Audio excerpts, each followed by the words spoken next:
All right, good morning. Good morning. So, Cameron asks, damn, fellas, trying to get canceled this morning? Yeah, I've kind of come to a place in this journey, as they say, where I'm going to tempt the YouTubers and see if I can't get them to get rid of us because, well, we're blowing them the hell out of the water on X and we're getting there on Rumble. I would love to see you guys starve Google by getting off of YouTube and going to X or Rumble to watch the show. I see His Majesty Sergeant Major's watching from Facebook, but I ain't gonna be mad about that either. Facebook is actually a worse offender than YouTube in a lot of ways on the censorship deal. But I see the old man watch on YouTube, on Rumble. He does all of them, so that's okay. So I've got Mario back this morning, and what we're going to cover this morning, it all started, me thinking about it and thinking about doing a show about it. It all started when I saw this tweet. Andrea Junker asked, Can I mention something real quick? I noticed, it's actually been a suspiciously long time since you've gotten a strike on YouTube. It has. I don't know. Did they forget about you? I don't know, man. I don't know. Do you have blanket amnesty now? It's been about 3 or 4 months. We had one strike from YouTube since I moved out to the country and set up the new studio. And honestly, I don't even remember what that strike. Oh no, I do remember. I do remember what it was for. It was after I put up. The rack in the background and actually got the studio dress, the set dressing on, so that you can see the background is set up. My light's a little off because I had to change some lighting for a different shot yesterday, but so the topics it was that very first Firearms Friday where I had the gun rack installed, and I actually grabbed one of the rifles off the rack to do a demonstration and talk about the difference between real weapons and airsoft weapons. And it was the fact that I handled the firearm. They gave me a strike for that because I actually touched the gun. They've been extra focused on the gun tubers lately on YouTube. Yes. Maybe that's their focus right now. So as long as you avoid that, but I don't know. The topics have been getting more controversial lately, and you're not getting a strike. You're like a child, like misbehaving and crying out for attention because he's not being punished by his parents. It's like, yeah. So like I was saying, the kind of the inspiration, the food for thought that got me planning this show earlier this week.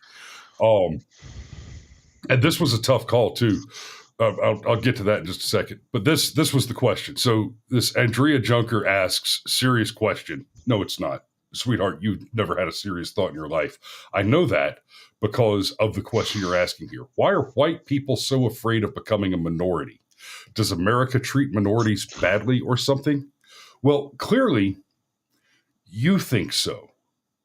Clearly, it's your opinion that America treats minorities badly. So let me begin by disabusing you of something. Slavery happened for thousands of years before there was an America. Chattel slavery was a novel endeavor introduced by Islam, and when it came to America was very normal globally. And it was white men in America who abolished slavery.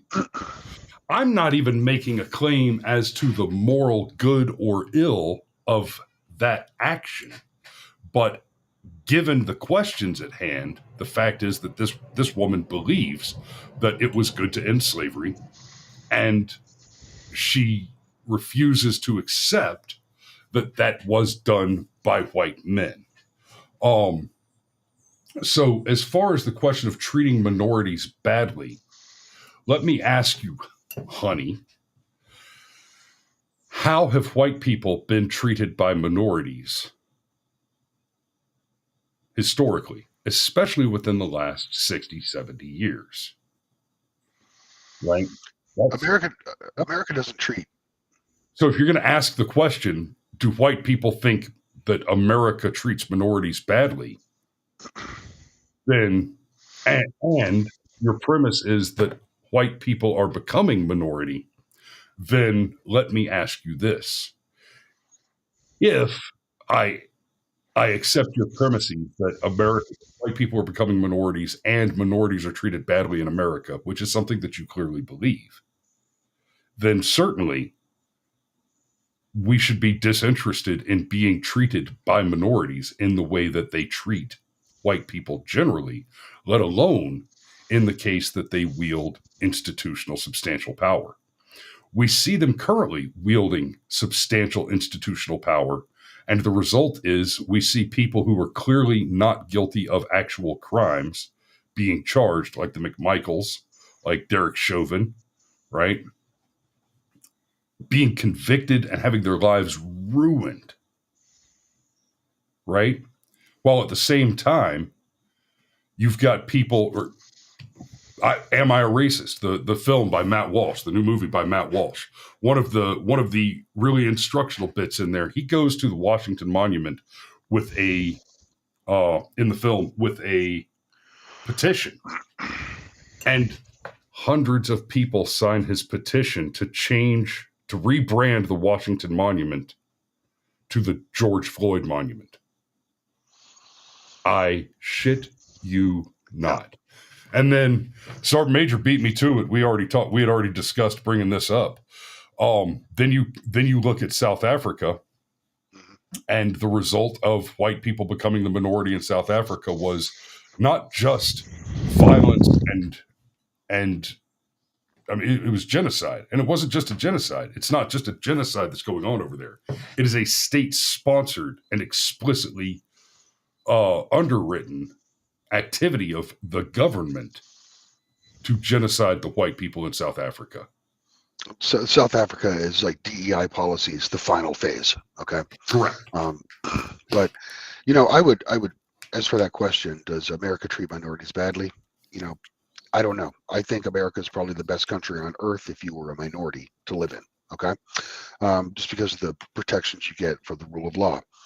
And the fact that we have historically respected, the voices of minorities and listen to them and do our best to include everyone in the political process. But I would say, in fact, that minorities treat America badly. Okay, whether it's violating our immigration law, basically just waltzing across our borders, setting up shop, abusing the public benefit system, abusing the welfare system, flooding your children into the public school system without without paying anything, with no authorization to do so. It comes to abusing loans, loan applications. Like immigrants and minorities have avenues to access capital that I do not have, and they abuse that system. I'm glad you brought that up. That's definitely one of the things that I want to discuss this morning. You can a big one is go apply to college, white man. Yeah. It's and so basically, you've got struggling immigrants come here. Okay, they get loans that are not accessible to us. Okay, to set up businesses. Usually they use this to start some small time operation like donut shop, laundromat, gas station, etc. And then if the business starts doing badly, then what they can do is by using chain migration, they can get a new person to tag the business, to basically attach the business to every year, and then they get the same loans, basically, repeat over and over. So it's Oh, real quick, abusing. it's not Mario. It's not just when the business goes badly. They have a very careful plan in place for this.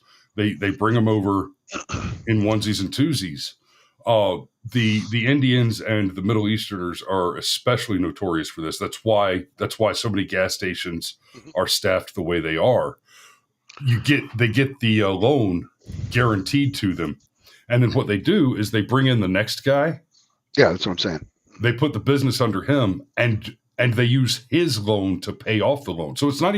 it's not even if the business is doing badly. They essentially have infinite free money to run the business on, Yeah, it's as long as infinite they keep bringing in a new body. debt recycling. Um, so yep, and let's see here. Let's we have a problem as white people. Okay, we have a problem with a serious lack of in-group preference. Okay, we have a problem with pathological altruism. There's no other group of people on the planet other than Europeans and Americans, all right, who actually put their self-interest aside to care for someone in the out group, okay, to care for a minority, to care for, someone who is not from their border, not of their language group, not of their culture, And to prefer the out group. And I think this is a misapplication of Christianity that's occurred in the last 100 years. Like that a lot of it stems from that. But we actually care. We treat people better than anyone else would treat us. And if we become a minority, I think a lot of white people expect that the same, the not privileges per se, but the same graces would be extended back to us. But I don't see that happening. Okay, Cameron makes a point here. It's discrimination against white people, hatred of white people, is legally sanctioned in America as de facto at this point. Let me offer some evidence to support your claim there. Yep, DEI in action. This is from Valuetainment. The S&P 100 companies hire 94% non-whites since the BLM riots. So over the last 4 years, 94% of new hires at S&P 100 companies have been other than white men. Yep. It's disturbing. I mean, it's pathology. Like this DEI is a pathology. People used to say the practitioners of this, the people who believe in this, they used to be isolated just to the college campuses. And it was a common conservative talking point, like, wait till they get to the real world, then they'll learn, But that didn't happen. Instead, when they got to the real cancer, world, they spread their cancer with epidemic. them. Yes, the cancer came with them, and corporations are nothing if not cowards, and freely implemented this psychological rot that originated in academia. So they terraformed the corporate world. Okay, you're seeing some pushback now, just because the bottom line is getting so severely affected by these stupid policies, and the gaslighting. But I mean, I don't think things are never going back. Okay, I mean, that's why I kind of focused on trades and focused on niche skills, that I could learn to, provide for myself. But I don't think there's no place for me in the corporate world. Neither you. No, there's certainly no room for me in the corporate world. Yep. But yeah, and, we're the only group of people that's legally sanctioned to discriminate against. Yep. Correct. Oh yeah, and pandering, racial pandering, that is big business. Okay, you look at Al Sharpton. Yeah, Dad, you forgot Ben Crump. And Crump. And yeah. Barack Obama and Yeah, Joe Biden and Kamala Harris, right? You can never forget. We've been called racists for suggesting that Kamala Harris was a diversity hire, a DEI hire. But y'all, that's not an opinion that we formed like, oh, look, right. there's a black woman in a powerful position. She must have gotten there only because she's a black woman. That's No, what I Biden and didn't have to liberals make said. that leap. Joe Biden said it. He expressed it explicitly as part of his campaign, right? And same thing with Ketanji Brown Jackson. Um, Biden said, I will hire a woman of color for this position. Well, as soon as you've done that, you have just taken the entire pool of available talent from which one expects competition to prove merit, and you've eliminated everybody. It could be the case. It could. I know this is an extreme hypothetical, but it could be the case that Kamala was the most qualified available candidate competing for the position. You will never be allowed to know that because the other competitors were eliminated for no reason other than racism and sexism. Bigotry alone said, no, you cannot compete. This has been so pernicious in modernity that colleges, I forget which, I think it was Harvard, Princeton, and a few others, were wrapped up in the lawsuit where the Supreme Court had to come in and say, yeah, this application of affirmative action in the college entrance standards, whereby white people, and it was actually white people and Asians, were being held to a higher standard of competition. You had to score higher on the entrance exam if you happened to be white or Asian than any other group. And even those other groups that didn't have to score as high as the whites or Asians, their target score, their bar to entry level was lowered. So basically, there was a standard, and what they did is they said, okay, white people and Asians, everybody else. The standard, the prior standard was abandoned completely, Yeah. and the margin set between the two disparate categories. And the Supreme Court found that to be a misapplication of the law, an illegal application. And the result has been, if you're going to hire a professional who requires a credentialing education in his background, if you're looking at someone who's other than a white man or an Asian man, then you are looking at a non-zero chance that this person had the path cleared for them and is not the most competent competitor. And the fact is, you could be looking at somebody who checks every victim block on the sheet, and it could be the case that they are extremely competent, even Yeah. perhaps possibly the most competent. But But the you wouldn't balance of know. probability suggests not that. The balance of probability all but guarantees that Yeah. they were offered a scholarship or a grant that was only made available to them based on their immutable characteristics, one that was not made available at all to anybody who looks like me, right? There are a bevy of grants out there if you're black, American, et cetera, and it's just free money, just Well, handed imagine out to being get more minorities into the education system, into academia. imagine being a non-white or non-Asian, right? And looking in the mirror in the morning as you're getting ready for work and looking at your reflection and saying, no matter how hard I work, no matter, people will always think I got this job just because of, my immutable characteristics and not because I'm supremely competent. So it's kind of like the reverse.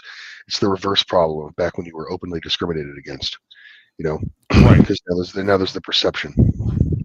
And you So cannot reasonably accept a person in any position without having that suspicion.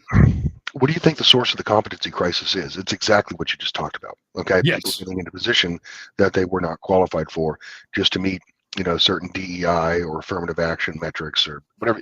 We've called it many things over the years, but it's all the same thing. Okay, Well, it's and so non-white non-white good. Thomas Sowell talks about this in academia a lot. There are, at the higher institutions, Harvard, Princeton, we make fun of them for how woke they've gotten and et cetera, et cetera. But many of those colleges, they are working at a higher level of intellect and dealing with more complex material. And Thomas Sowell points out that you see the DEI students, the ones that were let in to make a quota, and they fail out at an extraordinary rate. And it's not even the case that these students are incompetent. They're not stupid. But basically, you're talking about students who would have done very, very well at a lower level of academia. They would have done just fine at a local or state college, but then they get to an Ivy League college and the material's just coming at them too fast. It's Yeah, more is expected of them. And so what's happened, they've actually been done a disservice by so being just picked up ridiculous. through a DEI program into one of the Ivy Leagues. They've basically been taken from a world of academia where they were perfectly competent and probably on track to do very, very well, and then thrown into the deep end of the pool without their swimming wings, and they fail there. They Yeah, fail in huge numbers. and then you create a radical. Like what is someone who's put in a position where they cannot succeed? Do you think they're going to Mhm. do you think they're going to be like self-reflective and be like, well, you know what, maybe I just wasn't really cut out for this? No, of course not. I was set up for failure. Now I'm a fucking racial communist. Well, That's, and they accepted the DEI post, so they've already got that little tickle of victimhood in there, and then when they fail because they're just not suited to the task, they can't accept it, and so the refrain is, "It was done to me. It wasn't my fault. I didn't fail. The system failed me." I want to. Pit Danny makes a comment. Is there any way to have a reset on the system, or do we just have to go with it until we are doomed? Probably have to go with it until we're doomed. Right? Imagine a drain. Okay, a puddle and a drain in the middle, and then a leaf circling around that drain. And as it gets closer to the drain, it spins faster and faster and faster. And you reach a certain point where, if the ship is going into the whirlpool of the vortex, it can't course correct out anymore. And I'm afraid we're probably past that point. So that's my doom and gloom for the morning. But let's talk about racism, like the concept, like right from its origin, right?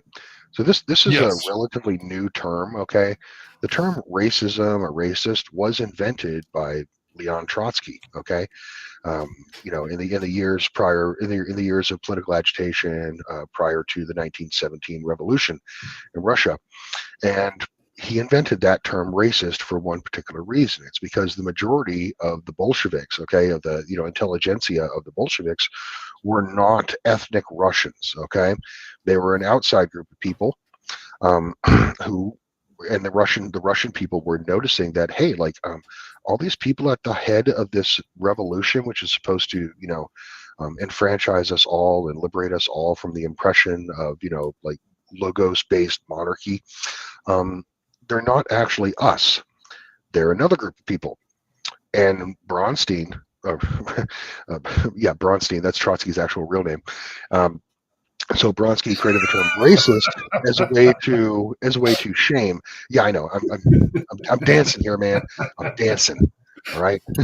I'm not going to be the Dance, one who get. monkey, I am dance. not going to be the one who gets your show shut down. Okay. I refuse. Okay. It's bad form. I would be ungracious guest. All right. Ingracious. So, so Bronstein created the term racist as a way to shut up the intelligent upper classes, okay, of the white Russians, right, who were complaining about, like, hey, it looks to me like we're being subverted here. No, you're just racist. Huh? What is racist? You mean I have in-group preference? I would rather be around my own people? Well, that was just understood. That's the norm. That's why we never had a term for racist before, because it's just understood that people generally are going to gravitate towards their own people, their own language, and their own culture, right?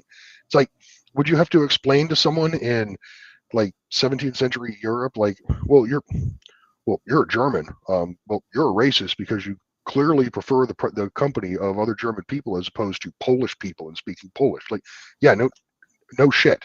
That's because I'm German. That's not racism. That's just the norm. That is an in-group preference-based society, which is normal and healthy. You know what I mean? It really is just the fact that I understand what the German people are saying, and you can't get my order Yeah. with fries right. Yeah. And the what you're talking about with the in-group preference, we're actually on track right now to be served very well by that in a surprising turn of events. Chicago gangs divvy up neighborhoods. These dozen blocks belong to this gang, and these dozen blocks belong to this gang, and the gang territories are extremely well defined. Like Yeah. and this is true in most major cities, but more so in Chicago probably than anywhere else, except for maybe Detroit. But Chicago is really de facto segregated. Large. yes, You can look at it on a demographic map, and it just like South Side Chicago, all black. Okay, one section to the north, it's like all Hispanic, and then like northern Chicago, that's where you see like enclaves of white people. So, and like kind of yeah, the and miracle mile is like the congregating point, right, and it's so clearly defined. The segregation there is so clearly defined and voluntary that the police have maps that show, yes. yeah, voluntary segregation, exactly. Well, in fairness, the way that it is now, it would be reasonable to call it semi-voluntary, because it's gotten to the point where you don't just live with people that look like you because you feel more comfortable there. You live in Chicago, you live near people who look like you because you're literally safer there. And that doesn't matter what color you are. You don't be white in the black area, you don't be black in the Mexican area, etc. But those areas are so clearly defined that the police have maps laying out this area belongs to this gang, et cetera, et cetera, et cetera. And the interesting thing that's happening now, you've heard about the Haitians eating the cats and the dogs, and Venezuelans are becoming a problem too. There are Haitian and Venezuelan organized criminal organizations, organized crime groups that are moving into Chicago, and the local gangs in Chicago are looking at it and saying, yo, like, we have territories. We have treaties between the gangs. We have rules. And now the gangs in Chicago are sending emissaries back and forth to have conversations about this. And it's looking more and more like there might be a gang war in Chicago where the native born American gangs basically ally with one another to conduct a war against what they see to be an invasion of their sovereign territory. And in many ways, they are not just technically and factually correct, but legally correct as well, which is a bizarre place for those men to find themselves. There is a little bit of I have to admit, there is a little bit of schadenfreude of watching the bottom 10% of black people scream and cry about the immigrants are taking their Gibbs, like competing with them for basically free resources that they thought were just an entitlement to be given to them by the nature of. Oh yeah, that's one of the things that just might win Donald Trump this election is black men in places like Chicago are starting to come out and say, "Yo, what the hell? We're being replaced." And Tucker Carlson got just, all but blackballed over saying something about replacement, and he was lambasted for forwarding the conspiracy theory of white replacement. And anytime you hear somebody talk about the white replacement theory, it's not a theory, because it's not a white replacement theory. It's an American replacement theory. Yeah, we've been trying to tell the black people this for like 30 years, and exactly. And they won't listen. And now they're finally coming around. It's like, well, Better The late than government never. doesn't hate But, white people. It hates Americans. yeah, you talk about the Charleroi, Pennsylvania is another town that's just like Springfield, okay? And they have like a meat packing plant there. Anywhere where there's a meat packing plant, you could guarantee the area is rife, okay, with illegal immigrants. I don't know if anything ever came to that, like Claxton Chicken in Georgia, okay? They for decades, okay, have been pretty much exclusively hiring illegal immigrants, and the areas where Claxton chicken plants are fucking wastelands. Um, the hell was I saying? Was I just Jobs. I derailed you and offered nothing. Yes, Charleroi, Pennsylvania. Yes. So, so Charleroi, Yeah, Pennsylvania, my just like thought Springfield. processes are not like Obamacare. If you break them, you must replace them. Got it. So anyway, but there's been interviews of people in this town, and particularly black people have talked about. Black people have been interviewed and said like they won't hire Americans. Like they are only interested in hiring the illegal immigrants or refugees or people under temporary protected status, right? Because they will pay them less. Like they are that it's greed. Okay, it's greed at the corporate level is insane. I mean, how we created an economy where margins are so fucking slim that you have to effectively use slave labor to actually keep your business and keep your business running. Okay, Oh, that's easy. I'm not an Taxation. economist. Yeah, I'm not an economist, but I don't understand. I don't legitimately don't understand that how we have arrived at a point where effectively slave labor is necessary to meet the bottom line of like a corporate ledger. But I guess that's another topic though. So, but yeah, there are networks. Like we talked about this on a show when we talked about the Haitians, I think, like a week or two ago. There are networks that and NGOs, non-government organizations, and if you look into it, non-government organizations are responsible for the lot of the cultural and immigrant damage being done, demographic damage being done to Western civilization. Yeah, and But understand, guys, understand what Mario was talking about with the NGOs and the damage that's being done by them, the cultural damage, and not just the cultural damage, the economic damage, full the spectrum physical of damage, the lost lives. These are not like side effects, unforeseen consequences, et cetera, et cetera. They're the point. These side effects, these consequences, they are the point to the NGO. They are the objective. They wrap it up and pretend like they're altruistic organizations, but they're not.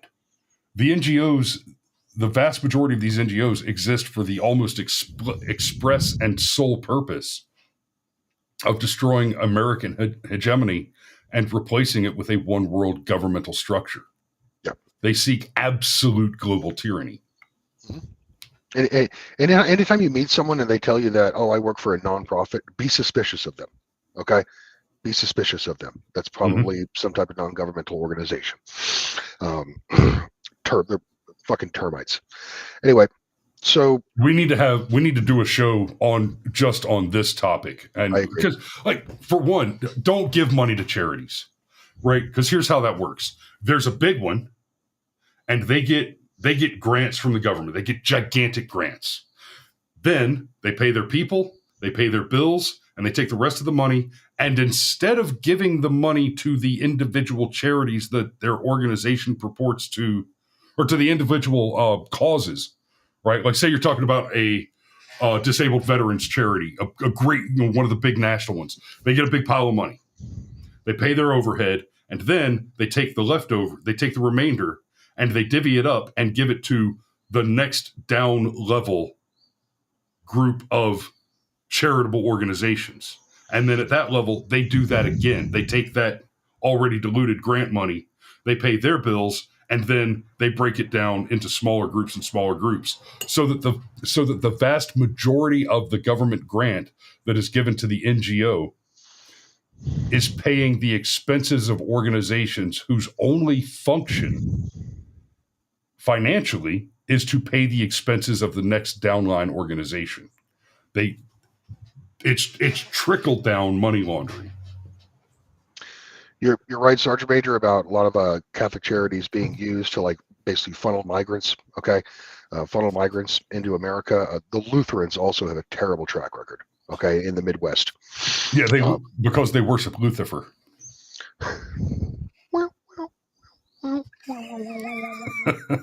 Okay. Yep. I know.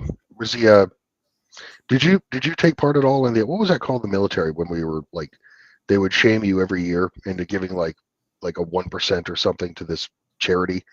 What was that No, charity I called? always refused. I know you did. One one of the first like memorable interactions I had with Chris, okay, way back when at DLI, was Chris went on a fucking like a rant one day. Like he was nearly bellicose, okay, about how I refuse to participate in any form of charity. I will give you nothing. Like sounded like Willy Wonka. You know what I mean? Like you lose. You get nothing. Good day, sir.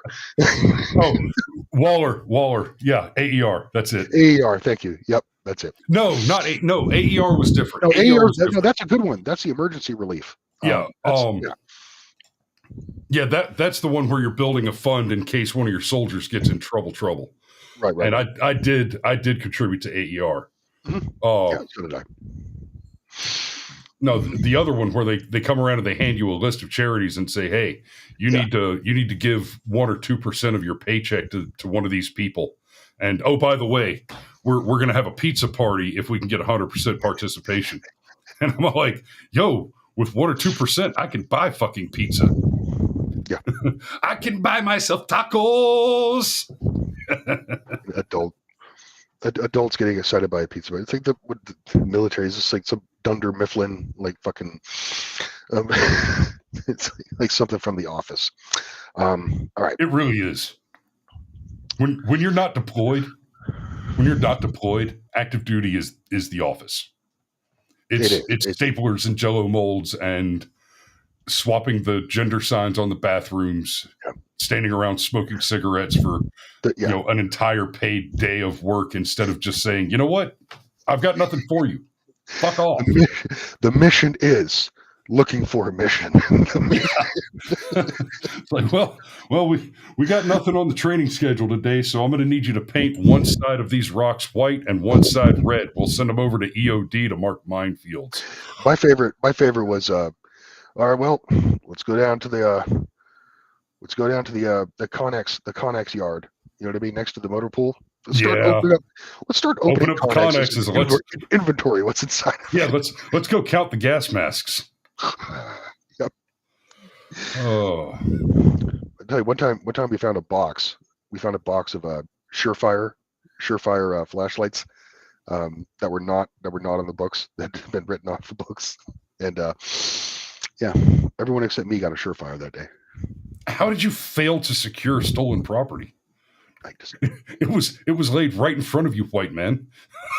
I didn't have a gun at the time, so I'm like, well, I don't need this Surefire. Let someone else. Steak. I'm like, oh, this is $1,000 flashlight. Holy shit. I don't have my little flashlight handy right now, but yeah.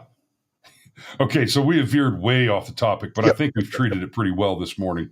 So I think we can go ahead and put a pin in it there. Guys, I appreciate y'all watching this morning. I'm going to go ahead and kick Mario out to the curb. Talk to you later, brother. Thanks for watching this morning, guys. This is a topic that I think deserves more conversation, because essentially the beneficiaries of our altruism have proved to be not only ungrateful, but continuously demanding. You cannot appease. Appeasement doesn't work. You can write checks all day, and your shitty drug-addicted kid will just keep demanding another check. Right? Hey, can I get $30? Can I get $30?